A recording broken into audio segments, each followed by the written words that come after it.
Ba-ba-da-da! Banjo Ben here at banjobenclark.com. This is your home for instructional videos and tabs for learning the guitar, the banjo, and the mandolin. Today is a mandolin lesson on one of those songs that you just need to know. This is one called Cripple Creek. This is a basic version for those of you who have just started playing mandolin, or maybe you've never heard this song, you want to learn the basic melody to it. This lesson is for you. Here you go.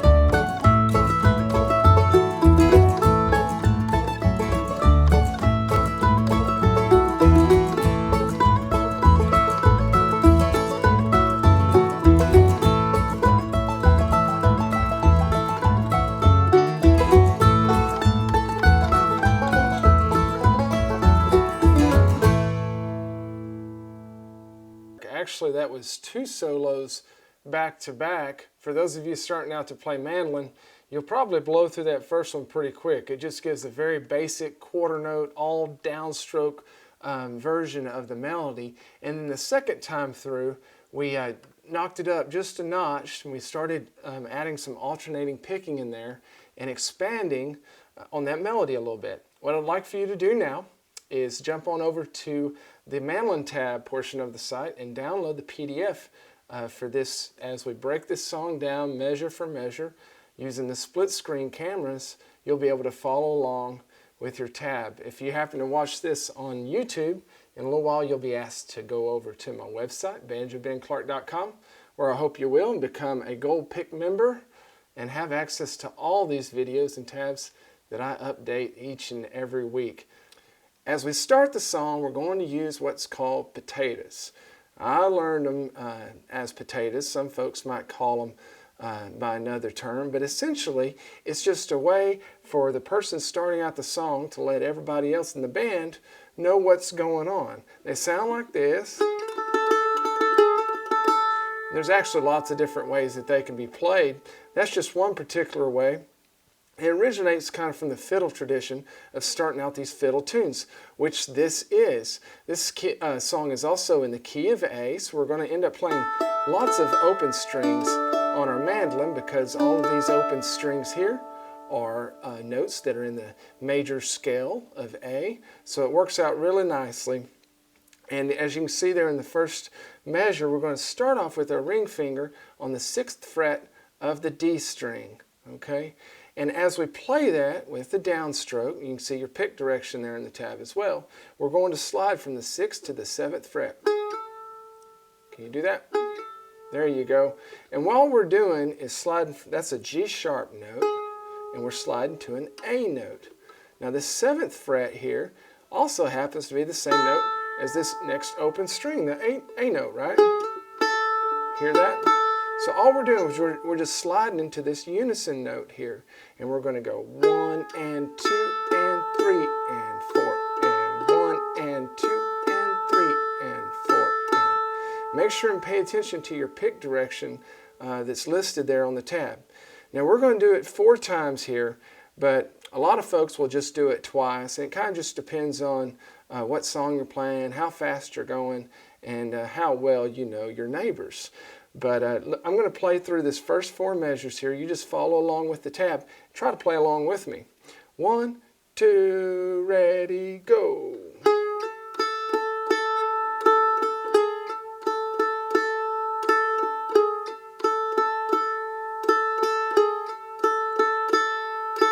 Good job. You'll notice that I keep my ring finger down on that 7th fret as I'm playing this open A string. And that's just to help with the harmonics of the instrument so that we get kind of that resonant A note going on. If I lift my finger, sometimes we can lose some of that resonance. Versus,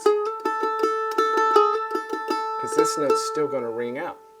Now, Let's look at measure 5 there. And that's when we get into the actual first part of the song. These fiddle tunes consist of an A part and a B part. And many times we'll repeat the A part twice and the B part twice. That's kind of what we do here.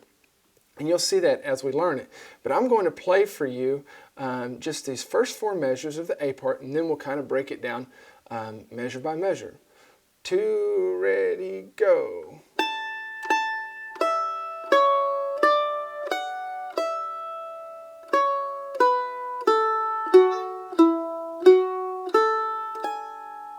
Okay. Now looking there in measure 5, we're going to start out with our ring finger on the 5th fret of the E string. That's also an A note. That's an octave above this A string down here that we've already played. Okay? If you don't know your notes yet, you'll learn those if you stick around my website for very long, because it's very important to know. But essentially, we're playing 4 quarter notes here in measure 5. You see those 4 notes with the stems drawn straight down? Those are quarter notes. They get 1 beat apiece, and we're playing downstrokes on all of those, just as you can see on the down arrows beneath the notes. And we're going, if we're counting along, we're going to play each one of these notes on a beat. 1, 2, 3, 4. 1, 2, 3, 4. Okay, play that with me. 2, ready, go. 1, 2, 3, 4.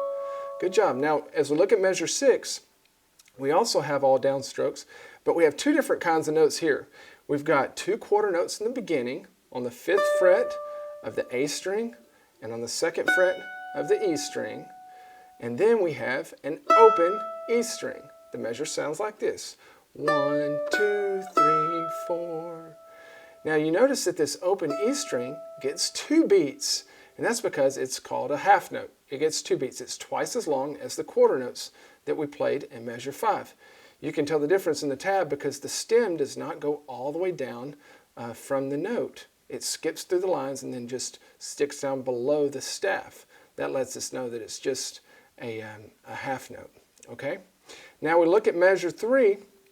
We're back to our quarter notes, still all downstrokes. Sounds like this. 2, ready, go. Okay? Good job. Good job. We're almost done with this first little part. There in measure 8 on the 3rd line of your tab that you've printed out, hopefully, we've got 4 more quarter notes, and this sets us back up to go back and repeat this A part like I mentioned before. So measure 8 sounds like this. 2, ready, go.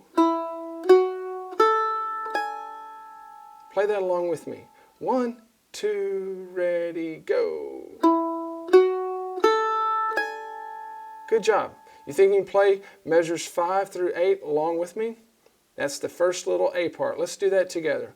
1, 2, ready, go. 1, 2, 3, 4. 1, 2, 3, 4. 1, 2, 3, 4. 1, 2, 3, 4. Good job.